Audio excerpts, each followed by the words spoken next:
আসসালামু আলাইকুম এভরিওয়ান। আজকে নিয়ে এসেছি দারুণ মজার একটি কচুর রান্নার রেসিপি। আজকে আমি দেখাবো ইলিশ মাছের মাথা দিয়ে মজাদার কচুর রান্না। চলুন দেখে নিই রেসিপিটা।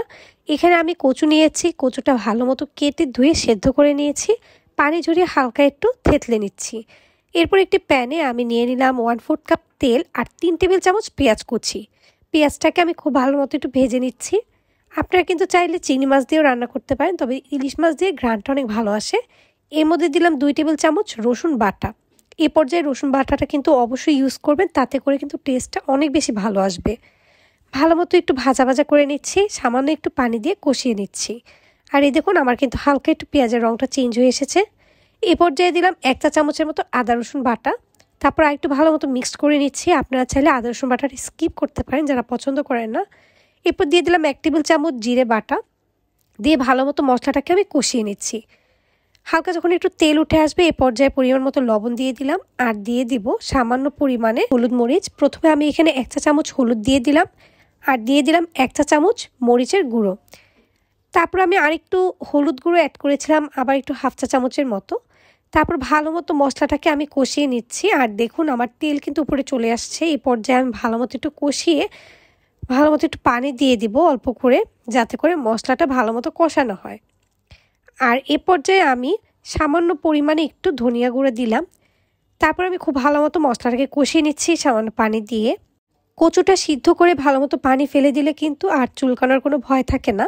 অনেকেই ভয় পান, তবে এখানে কিন্তু কচুটার কোনো সমস্যা হয় না। এই দেখুন বেশ কয়েকটা ইলিশ মাছের মাথা আমি কেটে ধুয়ে নিয়েছি, ভালো মতো রান্না করে নিচ্ছি। মশলাটার সাথে ভালো মতো একটু কষিয়ে নিচ্ছি। ইলিশ মাছের মাথা লেজ সবই আমি দিয়েছি, 2-1 টুকরা মাছও দিয়েছিলাম। এতে করে কিন্তু টেস্টটা অনেক বেশি ভালো আসে। ভালো মতো একটু কষিয়ে নিচ্ছি। এই দেখুন তেলটা পুরো ভেসে আসছে উপরে। এরকম করে কষানো হয়ে গেলে তারপর আমি দিয়ে দেবো সেদ্ধ করে রাখা কচুগুলো। আমি এখানে কিন্তু বড় লম্বা যে কচুটা আছে সেটা নিয়েছি। আপনারা কিন্তু এইভাবে এই প্রসেসে কচুর শাক, যে সবুজ কালার শাকটা হয়, সেটাও রান্না করতে পারেন। খুব দারুণ লাগবে এভাবে রান্না করলে ইলিশ মাছের মাথা দিয়ে। তারপর খুব ভালো মতো কচুটাকে আমি এপাট ওপাট করে ভালো মতো নাড়াচাড়া করে নিচ্ছি। আর এ পর্যায়ে কিন্তু আমি আঁচটা কমিয়ে একেবারে ভাজা ভাজা করব, এতে করে টেস্টটা কিন্তু অনেক বেশি ভালো আসবে।